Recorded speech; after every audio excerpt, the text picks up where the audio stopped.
Hi YouTube family members అందరూ ఎలా ఉన్నారు? తిరుపతికి సంబంధించి విశేషాలు అన్నీ మనం ఎక్స్ప్లోర్ చేస్తున్నాం కదండి. దాంట్లోనే ఇది ఒకటి. ఇది నాగులకోన అంటండి. ఇది సేవా సదన్ వెనకాలే ఉంటాయి. కానీ ఇది ఎవరు ప్రతిష్ఠించిన గుడి కాదంటండి. ఇది ఒకటి పుష్కరిణి. ఇక్కడ అంతా పుష్కరిణి ఇవన్నీ చాలా ఇంపార్టెంట్ అంటండి. ఇది ఎవరు ప్రతిష్ఠించింది కాదంట.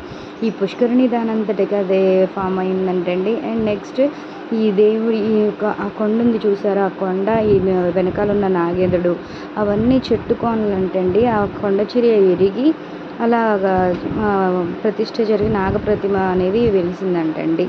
అదొక విశేషం అండి. ఇక్కడ ఆ పుష్కరిణిలో నీళ్ళు చల్లుకున్న మన పుష్కరిణికి సంబంధించిన ఎన్నైతే ఉన్నాయో విశేషాలు అవన్నీ కూడా ఈ పుష్కరిణి ఒక్క నీళ్ళు చల్లుకుంటే మనకి అంత మహాభాగ్యం కలుగుతుందంటండి. ఈ నాగులకోన గురించి వాళ్ళు చెప్తుంటే ఎంత చెప్తున్నా కూడా వినాలి అనిపించిందండి.